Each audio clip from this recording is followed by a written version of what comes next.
প্রিয়জনের সঙ্গে ঈদ উদযাপনে বাড়ির পানে ছুটছে মানুষ। ট্রেনে হুড়োহুড়ি, লঞ্চে গাদাগাদি, সড়কপথে ধীরগতি, বাসে বাড়তি ভাড়ার অভিযোগ। ঢাকার হাটে রাতভর জমজমাট কোরবানির পশু কেনা বেচা। বেশি দাম হাঁকার অভিযোগ, গরু প্রতি অদৃশ্য ভাড়া আদায়ের অভিযোগ। ব্যাপারীদের ব্যবস্থার আশ্বাস র্যাবের।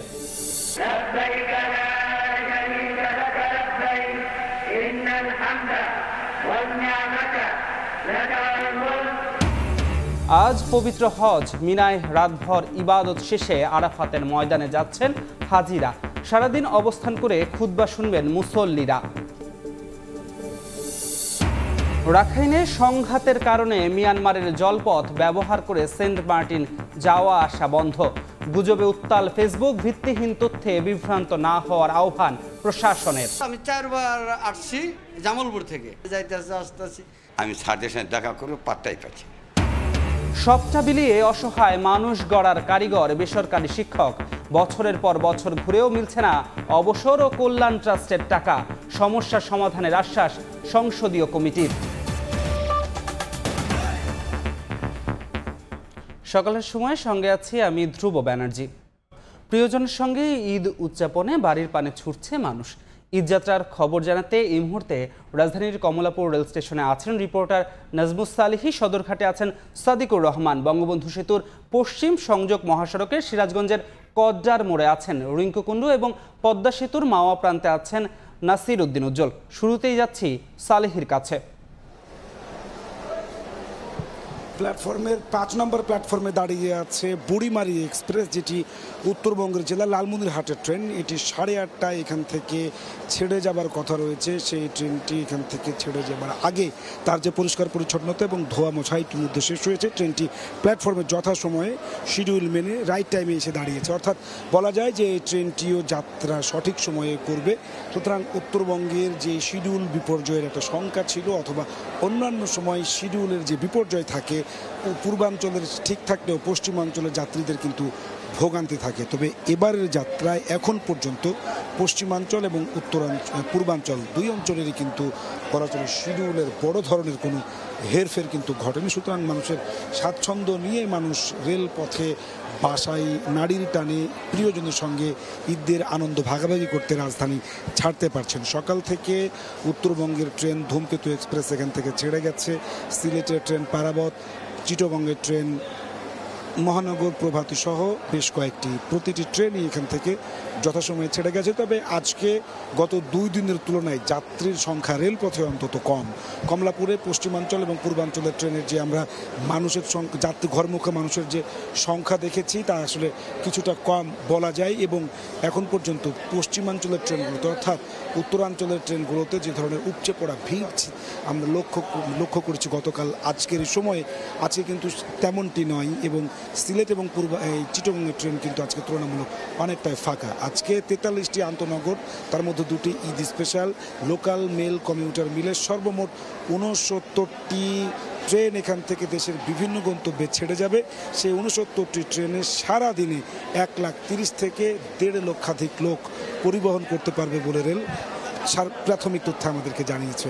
এই ছিল আমার কাছে কমলাপুর রেল স্টেশন থেকে রেল পথে ঈদযাত্রার সর্বশেষ খবর। জানবো নৌপথের ঈদযাত্রার খবর। সদরঘাট লঞ্চ টার্মিনালে আছেন সহকর্মী সাদিকুর রহমান। সাদিক, ধরনের ঝামেলা ঝক্কি ছাড়া আরামদায়কভাবে বাড়ি ফিরতে কিন্তু নৌপথকে বেছে নিচ্ছেন দক্ষিণাঞ্চলের অনেক জেলার মানুষ। এবং দেখা যায় যে প্রতি বছরেই যে বরিশাল, পটুয়াখালী এবং বরগুনা সহ বিভিন্ন যে দক্ষিণাঞ্চলের জেলাগুলির মানুষরা আসছেন, তারা কিন্তু এই পদ্মা সেতু হওয়ার আগে যেমন ঈদকে কেন্দ্র করে তাদের এই সদরঘাট লঞ্চ টার্মিনালে দেখা যেত অনেক ভিড়, সেটা যদিও নেই, কিন্তু এখনও কিন্তু স্বাভাবিক সময়ের তুলনায় অনেক বেশি ভিড় লক্ষ্য করা যাচ্ছে। আমরা যেটা দেখতে পাচ্ছি, সকাল থেকে এখানে মানুষজন আসছেন এবং এক একটি লঞ্চ বোঝাই হওয়ার পরে কিন্তু লঞ্চগুলি ছেড়ে যাচ্ছে। এবং আমরা যেটা দেখেছি যে যাত্রীরা যারা কেবিনে করে যাচ্ছেন তারা কিন্তু আগে থেকে টিকিট নিয়েছেন এবং ডেকে করে যারা যাচ্ছেন তারা কিন্তু এসেই টিকিট নিয়ে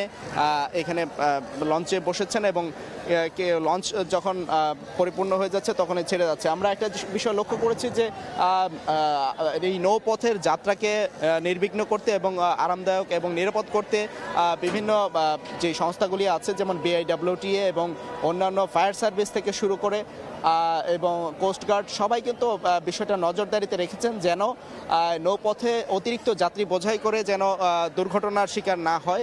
সেজন্য কিন্তু নৌযান চলাচলে যারা যারা আছেন দায়িত্বে, বিশেষ করে বিশেষ করে লঞ্চের যারা ম্যানেজার আছেন এবং লঞ্চ মালিক তাদেরকে বিশেষ বার্তা দেওয়া হয়েছে এবং সেটা কিন্তু মানা হচ্ছে। এবং বাড়তি ভাড়ার কথা যদি বলি যে এই ক্ষেত্রে কিন্তু কোনো ধরনের অভিযোগ পাওয়া যায়নি। আমরা ডেকে দেখেছি যে আসলে 500 টাকা করে বরিশালের ভাড়া এবং যে কেবিন আছে সেটা বিভিন্ন সুবিধা অনুযায়ী কেবিন এক এক শ্রেণীর কেবিনের দাম এক এক রকম, তবে বাড়তি ভাড়া নেওয়া হচ্ছে না। এবং যেটা আমার বলছেন যে আসলে গতকাল থেকে যেই বাড়তি চাপ মানুষের আছে সেটা কিন্তু আগামীকাল পর্যন্ত থাকবে, সেটাই কিন্তু আমরা দেখেছি।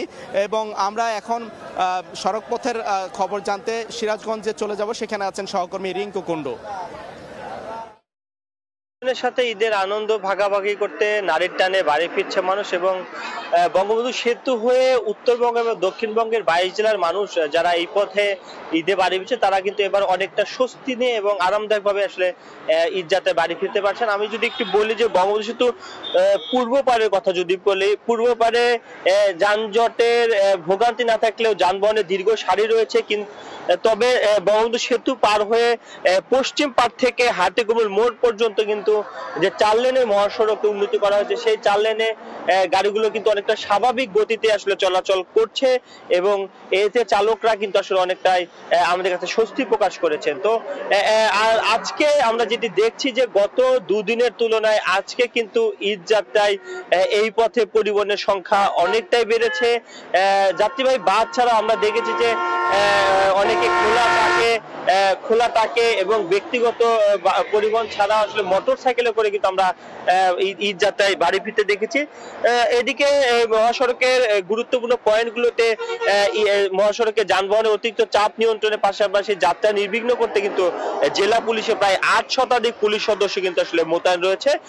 তো এক কথা বলা যায় যে উত্তরবঙ্গে এবং দক্ষিণবঙ্গের যে সকল মানুষ এই পথে ঈদ যাত্রায় বাড়ি ফিরছে এবারের চিত্র কিন্তু অনেকটাই ভিন্ন। এবার অনেকটা স্বস্তি নিয়ে তারা কিন্তু আসলে স্বাভাবিক গতিতেই এই বঙ্গবন্ধু সেতুর পশ্চিম সংযোগ মহাসড়ক দিয়ে কিন্তু আসলে ঈদ যাত্রায় বাড়ি ফিরতে পারছে।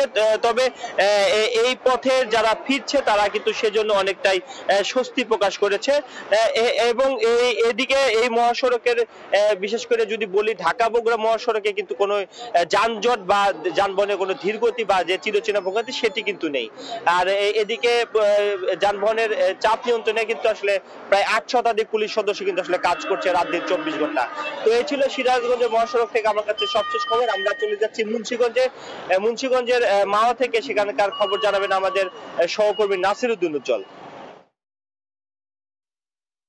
সেতু ব্যবহার করে লাখো মানুষ কিন্তু ঈদে বাড়ি পানে যাচ্ছে এবং এই পদ্মা সেতুর মাওয়া পয়েন্টে এই জন্য কিন্তু গাড়ির চাপ এবং কখনো মোটরসাইকেলের চাপ, প্রাইভেট কার এবং অন্যান্য যানবাহন কিন্তু এই পথ দিয়ে যাচ্ছে এবং দক্ষিণাঞ্চলের অনেকেই কিন্তু এখনো ট্রাকে করে গরু নিয়ে যাচ্ছে রাজধানী ঢাকায়, আবার অনেকে গরু বিক্রি করেও কিন্তু এই পথে ফিরছেন। এবং এই যে ঈদ যাত্রার যে ব্যাপক চাপ এখানে তার কিন্তু গেল 24 ঘন্টার যে পরিসংখ্যান সেখানে কিন্তু 44,033টি যানবাহন এই পদ্মা সেতু দিয়ে পারাপার হয়েছে। সেখান থেকে কিন্তু 4,80,30,000-এরও বেশি টোল আদায় হয়েছে এবং এটি কিন্তু গেলকালের চেয়ে আজকে একটু চাপ কম থাকলেও অনেক দূর পর্যন্ত কিন্তু যানবাহনের লম্বা সারি চলে গেছে। আমরা এখান থেকে দেখতে পাচ্ছি অনেক বাসের লম্বা লাইন এবং প্রাইভেট কারের লম্বা লাইন, সেটি কিন্তু এই একেবারে উত্তর থানারও অনেক দূর পর্যন্ত এই লাইনটি গিয়েছে। এবং এখানে কিন্তু এই যে টোল আদায় এবং ঈদে ঘরমুখ মানুষের যে পদ্মা সেতু দিয়ে স্বাচ্ছন্দ্যে বাড়ি ফিরতে পারে সেজন্য কিন্তু এই সেতু সচিব মঞ্জুর হোসেন তিনি কিন্তু এখন এখানে আছেন এবং তিনি কিন্তু টোল আদায় দ্রুত করবার জন্য আলোচনা করছেন। করছেন এবং সংশ্লিষ্টদের নিয়ে কিন্তু বৈঠকে বসছেন এবং ঈদ যাত্রা শেষে ফিরতি পথেও যাতে নির্বিঘ্নে মানুষ রাজধানীতে ফিরতে পারে সেই ব্যাপারে পদক্ষেপ গ্রহণ করছেন এবং ইটিসি যেটি ইলেকট্রিক টোল সিস্টেম চলন্ত গাড়ির টোল আদায় সেটি যে এখন পাইলটিং চলছে সেটি মূল অপারেশনে যাওয়ার ব্যাপারেও কিন্তু ঈদের পরে পরিকল্পনার কথা জানিয়েছেন তিনি এবং এখানকার যে মানুষগুলো যারা যাচ্ছেন দক্ষিণাঞ্চলে তারা কিন্তু বলছেন যে এই ফেরিতে করে যে তাদের দুর্ভোগ সেই দুর্ভোগ কিন্তু তাদের এখনো তাড়িয়ে বেড়ায় মাত্র 9 থেকে 10 মিনিটের মধ্যে বিশাল পদ্মা পাড়ি দিতে পারে কিন্তু একটি বাড়তি আনন্দ আপনারা লক্ষ্য করছেন। এখন কিন্তু একটি ট্রেন যাচ্ছে পদ্মা সেতু দিয়ে এবং এই সড়ক এবং ট্রেন পথ দুই দিকে কিন্তু এই ঈদে ঘরমুখী যাত্রীরা নির্বিঘ্নে বাড়ি পানে যেতে পারছে এবং আজকে যে প্রকৃতিতে বর্ষা ঋতু সেই ঋতুর মধ্যেও কিন্তু খোলা আকাশের নিচে অনেকে যাচ্ছেন গরম সব কিছু উপেক্ষা করে কিন্তু তারা বাড়ি পানে যাচ্ছেন আনন্দ উচ্ছ্বাসে। তো এই ছিল ঈদযাত্রার সবশেষ। ঈদযাত্রার সবশেষ খবর জানতে আমরা সরাসরি যুক্ত ছিলাম কমলাপুর রেল স্টেশন, এরপর সদরঘাট, সিরাজগঞ্জের কড্ডার মোড় এবং পদ্মা সেতুর মাওয়া প্রান্ত থেকে। রাজধানীর পশুরহাটে গরু প্রতি অদৃশ্য ভাড়া দিতে হচ্ছে 5 থেকে 20,000 টাকা, যা বাড়তি ভোগান্তিতে ফেলেছে পশু বিক্রেতাদের। বিষয়টি নিয়ে 2-1জন অভিযোগ জানালেও ভয়ে এড়িয়ে গেছেন অনেকে। হাট কর্তৃপক্ষ এ নিয়ে কথা না বললেও বিষয়টি খতিয়ে দেখার আশ্বাস দিয়েছে র্যাব। কাজল আব্দুল্লাহর রিপোর্ট। দেশের নানা প্রান্ত থেকে রাজধানীর পশুর হাটগুলোতে একদিকে জমায়েত, অন্যদিকে বিক্রি হচ্ছে কোরবানির পশু। কিন্তু বেচাকেনা পরিস্থিতি ভালো না হওয়ার মধ্যেই খামারিদের নিঃস্ব করছে হাটের অদৃশ্য ভাড়া। তথ্য অনুযায়ী ঢাকা পর্যন্ত এক একটি বড় আকারের কোরবানির পশু নিয়ে আসতে গাড়ি ভাড়া প্রতি গরুতে 2,000, গোখাদ্য বাবদ 3,000 ও সঙ্গে আসা প্রতি জনবলের জন্য দিনে 2,000 টাকা সহ 5 দিনে মোট খরচ দাঁড়ায় 20,000 টাকা। তবে এখানেই শেষ নয়, গাবতলী হাটে অঘোষিতভাবেই নেওয়া হচ্ছে পশুর আকার অনুযায়ী 5 থেকে 20,000 টাকা পর্যন্ত জায়গার ভাড়া। হাটে খরচ আছে এখানে এই যেখানে আমরা গরু এখানে রেখেছি, অর্থাৎ যে ওনারা যে ব্যবহার করছে ওনাদের সাথে আমরা একটা চুক্তিভিত্তিক করি আর কি। তো সেই হিসাব নিকাশ করে দেখছি যে পার গরুতে 50,000 টাকা খরচ হয় আমাদের। খরচ পার গরু পর্যন্ত 18,000 টাকা, কিন্তু তুলনামূলক খরচটা বেশি। জায়গা ভাড়া আপনার 13,000 টাকা নিয়েছে। কতবারও ছিল 3,000, সর্বোচ্চ 3,000, 3,500 এরকম, এখন বেশি আইছে। নিয়ম না থাকলেও বাধ্য হয়েই এ অর্থ দিতে হচ্ছে পশু মালিকদের। এই বিষয়ে ক্যামেরায় অস্বীকার করেন অনেকেই। গতবার তো মোষ নিয়ে আসছিলাম না, নিয়ে আসছিলাম গরু এরকম 3,000 করে দিয়েছিলাম পিস প্রতি, আর এবার মোষে দিলাম 5,000 টাকা করে। এখানে নিয়েছে 24,000, না আমরা কিছু বলি নাই, আমরা ভিন্ন লাগে তাইতে বলবো কি করে। আমার চিন্তা নেই না, টাকা লাগে না। হাসিল আদায় ছাড়া অন্য কোনোভাবে হাট থেকে আয় করার নিয়ম আছে কিনা তা জানতে চাইলে সাড়া মেলেনি হাট কর্তৃপক্ষের। বিষয়টি গড়ায় র্যাবের কাছে, যাচাই করে ব্যবস্থা নেওয়ার কথা জানায় সংস্থাটি। ইজারার যে নিয়ম অনুযায়ী তারা ইজারা নিয়েছেন, আমি ইজারাদারদের সাথে আপনার বিষয়টি নিয়ে কথা বলবো এবং যাতে ব্যাপারীরা কোনো অসুবিধায় না পড়ে এই ব্যাপারটা আমরা তাদেরকে জানাবো। রাজধানীর শুধু গাবতলী হাটেই কোরবানির উপলক্ষে আসে প্রায় 2 লক্ষাধিক বিভিন্ন পশু। বিক্রি না হলেও পশু মালিককে দিতে হয় হাটের এই অদৃশ্য ভাড়া। কাজল আব্দুল্লাহ, সময় সংবাদ, ঢাকা। আজ পবিত্র হজ। এরই মধ্যে মিনা থেকে আরাফাতের উদ্দেশ্যে রওনা দিয়েছেন হাজিরা। সারাদিন অবস্থান করে শুনবেন খুতবা, পরে সেখান থেকে যাবেন মুজদালিফায়। কাল আবার মিনায় ফিরে পশু কোরবানি করবেন হাজিরা। সৌদি আরব থেকে বিস্তারিত জানিয়েছেন আরিফুর রহমান। সদ্য ভূমিষ্ঠ শিশুর মতো নিজেকে ফিরে পেতে পৃথিবীর বিভিন্ন প্রান্ত থেকে আগত লক্ষ লক্ষ মুসলিম যারা হজ করতে এবছর এসেছেন এই মিনায় অবস্থান করেছেন। এই মিনা থেকে তারা এখন ছুটছেন আরাফার ময়দানে। আরাফার ময়দানে অবস্থান করে তারা মূলত তাদের যে সৃষ্টিকর্তা অর্থাৎ স্রষ্টাকে এই জানানটুকু দেবেন যে হে রব, আমরা তোমার জন্য উপস্থিত হয়েছি। এই একটি বাক্যকে সামনে রেখেই দলে দলে কাতারে কাতারে গাড়িতে করে বিভিন্ন উপায়ে তারা এখন ছুটছে। আরাফার ময়দানে উপস্থিতের মধ্য দিয়েই হজের যে মূল কাজ, ফরজ কাজ, সেটি কিন্তু শুরু হবে এবং আরাফাতের ময়দানটুকুই মূলত হজের সবচাইতে আকর্ষণীয় যে বিষয় সেটি। এখানে অবস্থান করলেই মূলত অনুষ্ঠিত হয় হজ। আরাফার ময়দানে যে কর্মসূচি, অর্থাৎ সূর্য অস্ত যাওয়া পর্যন্ত আরাফাতের ময়দানে অবস্থান করবেন এবং সেখান থেকে আবার ফিরবেন মুজদালিফায় খোলা আকাশের নিচে রাত্রি যাপনের জন্য, এবং রাত্রি যাপন শেষে অর্থাৎ 9 জিলহজের যেই কর্মসূচি সেটি শেষ করে 10ই জিলহজের যেই কর্মসূচি সেটিতে প্রবেশ করবেন মুসল্লিরা তথা হাজিরা, এবং 10ই জিলহজের ধারাবাহিক কর্মসূচি শেষ করে তারপর পর্যায়ক্রমে 11, 12 শেষ করেই কিন্তু সম্পন্ন করবেন পবিত্র হজ। বিগত বছরগুলোতে যেভাবে হজে আসার সুযোগ হচ্ছে এবং যেভাবে দেখেছি ঠিক তার ব্যতিক্রম দেখা গেছে এই বছরের পবিত্র হজ, অর্থাৎ এবারের পবিত্র হজ সম্পূর্ণভাবে একেবারে বিভিন্ন ধরনের নিরাপত্তার চাদরে মোড়ানো একটি পবিত্র হজ অনুষ্ঠিত হচ্ছে। পবিত্র নগরী থেকে আরিফুর রহমান, সময় সংবাদ, সৌদি আরব। বছরের পর বছর ঘুরেও নিজের জমানো অবসর ভাতা আর কল্যাণ ট্রাস্টের অর্থ পাচ্ছেন না বেসরকারি শিক্ষক কর্মচারীরা।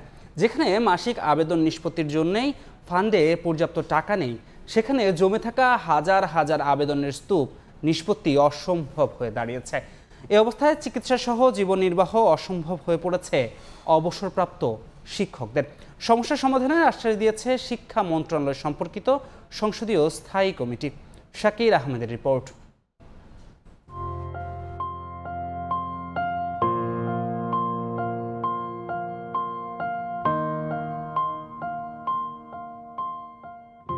মানুষ গড়ার আঙিনা শিক্ষা প্রতিষ্ঠানে নিজের জীবনের সবটুকু শ্রম, ঘাম আর মেধা দিয়ে জীবনের শেষ দিকে আজিজুল হক দুরারোগ্য ব্যাধিতে আক্রান্ত হয়ে কথা বলার শক্তি হারিয়েছেন।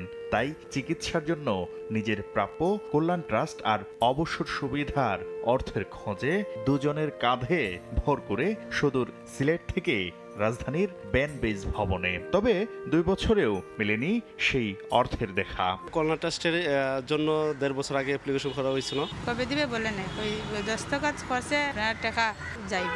শুধু আজিজুল হক নন, অবসরে গিয়ে বছরের পর বছর ঘুরেও কল্যাণ ট্রাস্ট আর অবসর ভাতার টাকা পাচ্ছেন না এমপিওভুক্ত হাজার হাজার শিক্ষক কর্মচারী।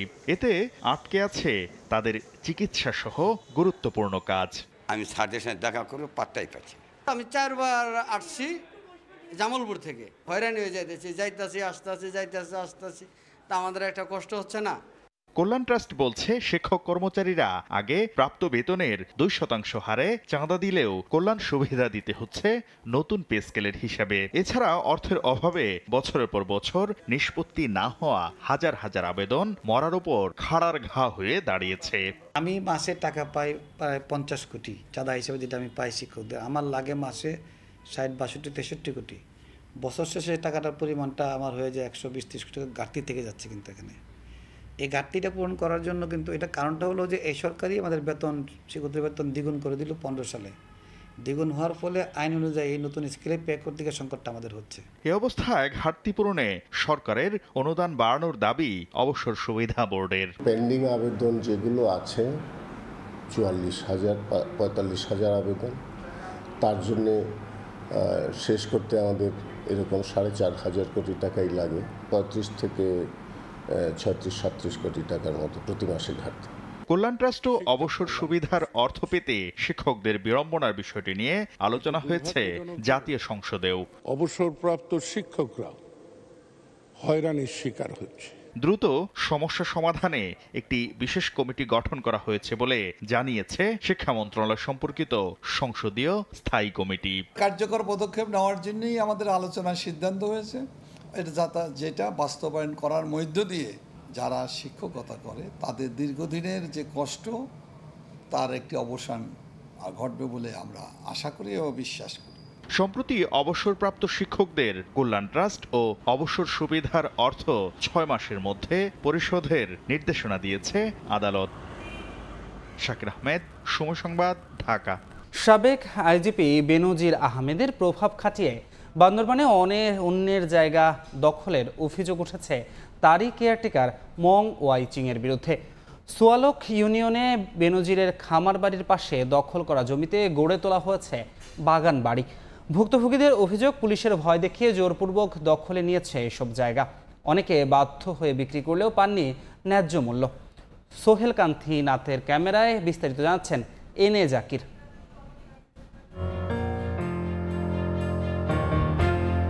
বান্দরবান সদরের সুয়ালক ইউনিয়নের মাছের পাড়ায় পুলিশের সাবেক আইজিপি বেনজির আহমেদের খামার বাড়ির পাশে সামান্য কিছু জায়গার মালিক ছিলেন স্বেচ্ছাসেবক লীগ নেতা মংওয়াই চেং।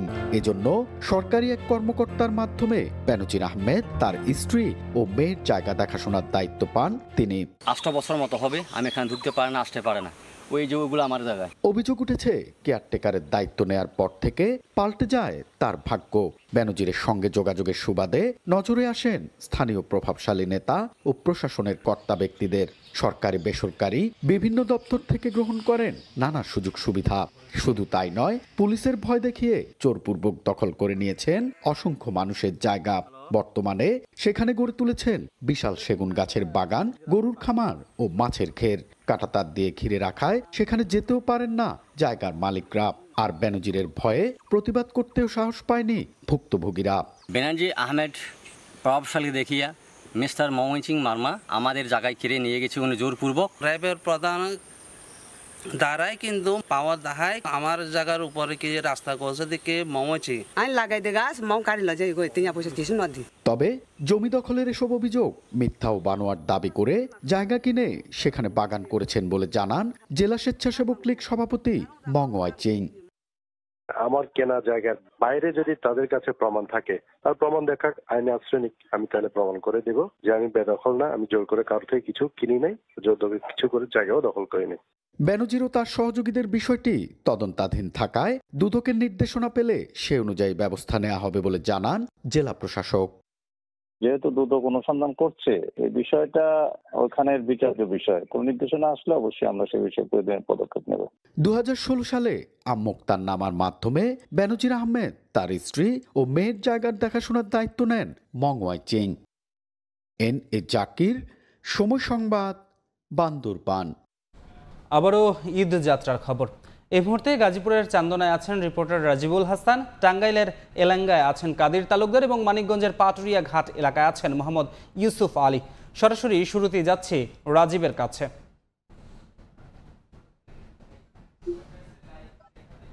কর্মজীবী মানুষ ঈদের ছুটি উদযাপন করতে রাজধানী ছেড়ে বাড়ির পথে ছুটছে এবং আজকের সকালটা কিন্তু যানজট দিয়ে শুরু হয়েছে।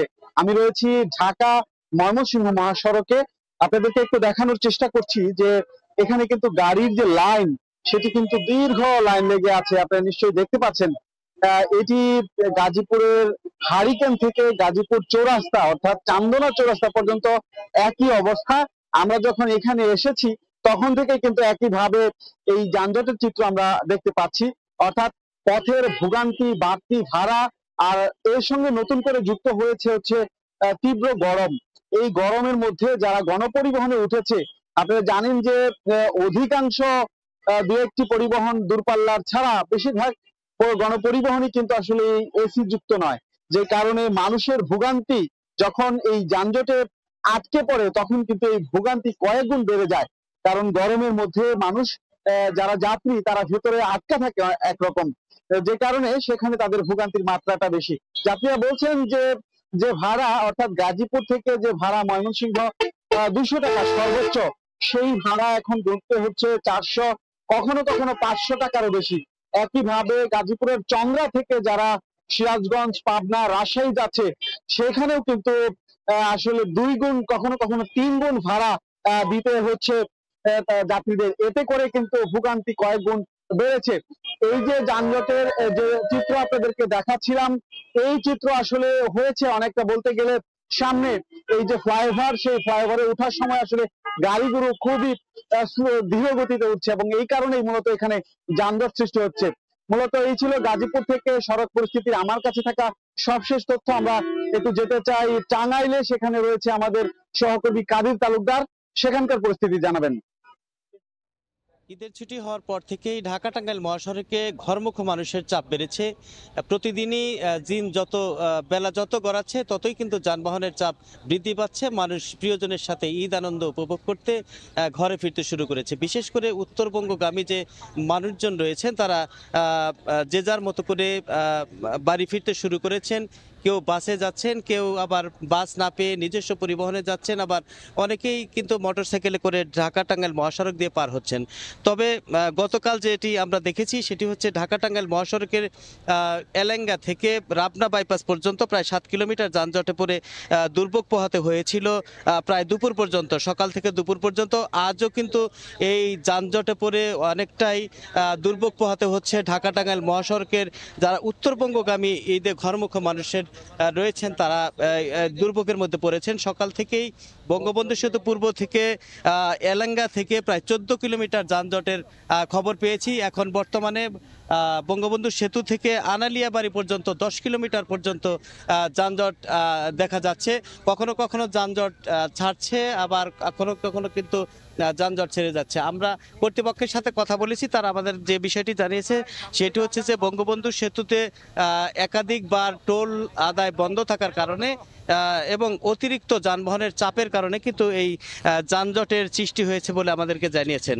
তা আমরা এখানে যারা কর্তব্যরত পুলিশ রয়েছেন, হাইওয়ে পুলিশ এবং জেলা পুলিশ, তাদের সাথে কথা বলেছি। তারা বলেছে যে এই যে বারংবার যে টোল আদায় বন্ধ রাখছে এবং যে অতিরিক্ত এই যে যানবাহন, এই যানবাহনগুলো বৃদ্ধি পাওয়ার কারণে এবং পশুর যেহেতু কুরবানির ঈদ, সেহেতু যে পশুবাহী যে ট্রাকগুলো রয়েছে, ট্রাকের যে আধিক্য রয়েছে সেটিও একটি ব্যাপার রয়েছে। অন্যদিকে দেখতে পাচ্ছেন যে এই যে মহাসড়কে ঈদ আসলেই, বিশেষ করে ঈদ আসলেই দেখা যায় যে যে গাড়িগুলো রয়েছে সেই গাড়িগুলো বিকল হয়ে গিয়ে মহাসড়কে আটকে যায়, ফলে দেখা যায় যে অনেক সময় যানজটের সৃষ্টি হয়। তা আজকে যে যানজটের সৃষ্টিটি হয়েছে সেটি মূলত টোল আদায় বন্ধ থাকার কারণেই এই যানজটের সৃষ্টি হয়েছে। আর অন্যদিকে যে যানবাহনের চাপ, যেহেতু আর একদিন পরেই যেহেতু ঈদ, সেহেতু ঢাকায় যারা কর্মজীবী মানুষ রয়েছেন তারা কিন্তু প্রায় অনেক, বিশেষ করে এই বেশিরভাগ মানুষই কিন্তু আজকেই কিন্তু বাড়ি ফেরার চেষ্টা করেছেন। তো যে কারণে সব মিলে দেখেছি যে ঢাকা টাঙ্গাইল মহাসড়কে সকাল থেকেই জ্যামের সৃষ্টি হয়েছে।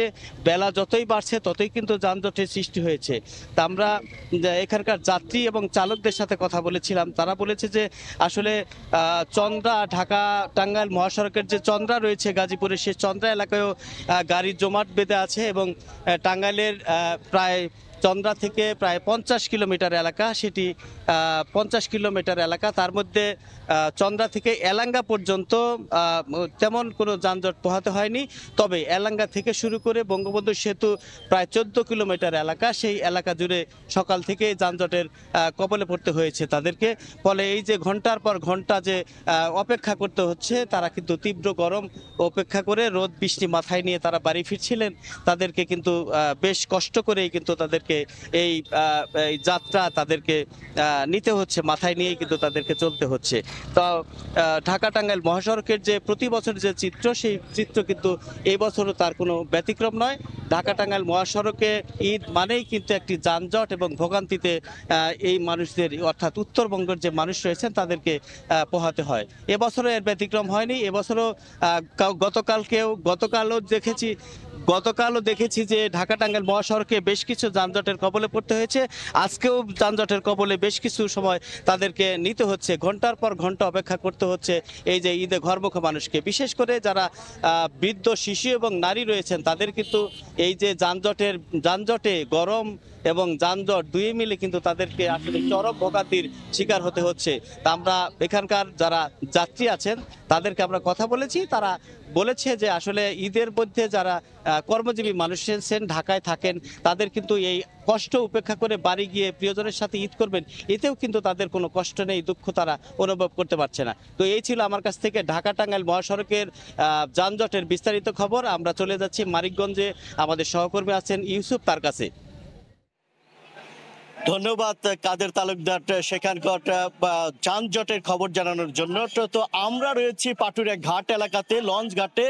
এখন এই মুহূর্তে কিন্তু পাটুরিয়া লঞ্চ ঘাট, ফেরিঘাট সব কটি ঘাটেই কিন্তু মানুষের যে আনাগোনাটা বা ঘরে ফেরার যে একদম চাঞ্চল্য অবস্থা। মাত্র একদিন বাকি রয়েছে পবিত্র ঈদের, এই সময় কিন্তু মানুষ তারা ঘরে ফিরতে শুরু করেছে। কখনো আসলে স্রোতের মতো মানুষ আসছে, আবার কখনো একটু হালকা হয়ে যাচ্ছে। মানুষ কিন্তু ছুটছে, কিন্তু পাটুরিয়া, দৌলতদিয়া, আরিচা, কাজিরহাট রোডে কিন্তু সেই চিরচিরাটা যানজট বা ভোগান্তি আমরা এখন পর্যন্ত দেখিনি। কিন্তু মানুষের চোদ বা ঢল একটু সময় গণনার সাথে সাথে কিন্তু তা বাড়ছে।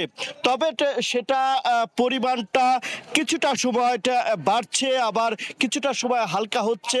লঞ্চ রয়েছে, পর্যাপ্ত ফেরি রয়েছে, সব কিছু মিলিয়ে এখানে যে ফায়ার সার্ভিস, আনসার বাহিনী, তারা কিন্তু লঞ্চের যারা যাত্রী রয়েছে তাদেরকে উঠাতে কাজ করছে। জেলা প্রশাসনের পক্ষ থেকে, পুলিশ প্রশাসনের পক্ষ থেকে পর্যাপ্ত ব্যবস্থা নেওয়া হয়েছে।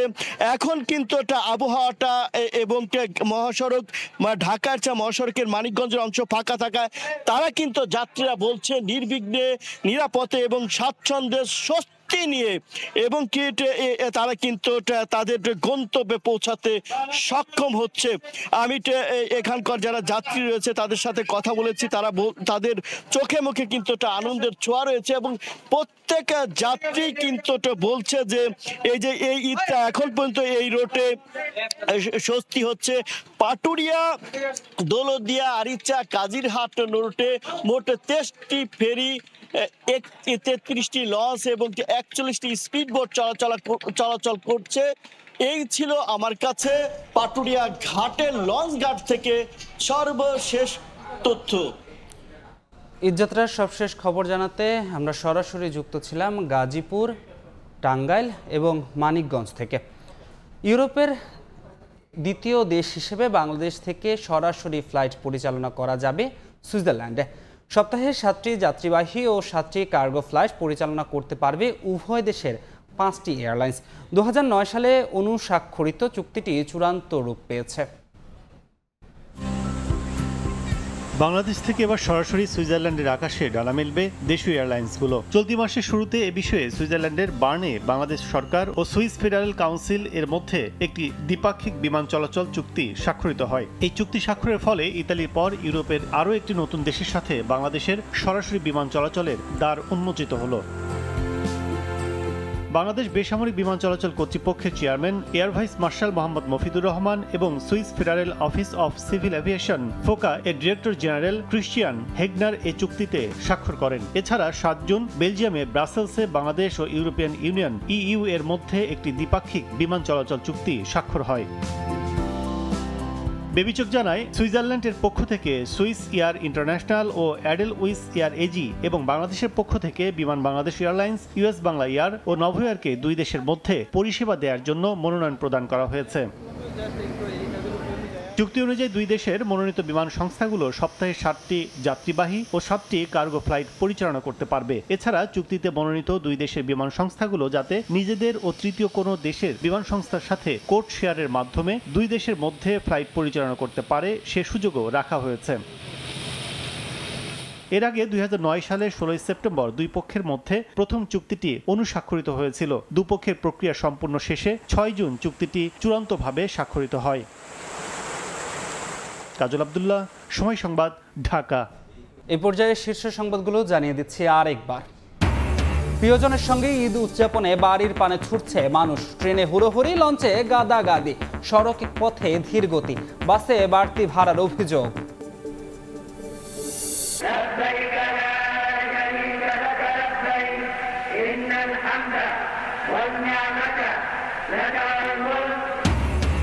আজ পবিত্র হজ। মিনায় রাতভর ইবাদত শেষে আরাফাতের ময়দানে জড়ো হচ্ছেন হাজিরা। সারাদিন অবস্থান করে খুতবা শুনবেন মুসল্লিরা। এবং রাখাইনে সংঘাতের কারণে মিয়ানমারের জলপথ ব্যবহার করে সেন্ট মার্টিন যাওয়া আসা বন্ধ। গুজবে উত্তাল ফেসবুক। ভিত্তিহীন তথ্যে বিভ্রান্ত না হওয়ার আহ্বান প্রশাসনের। এই ছিল সকালের সময়। আন্তর্জাতিক সময় নিয়ে সঙ্গে থাকবেন ফয়সাল আহমেদ পিয়াস। আপনাকে ধন্যবাদ যুব। আন্তর্জাতিক সময় নিয়ে ফিরছি কিছুক্ষণ পর, সঙ্গে থাকুন সময়ের।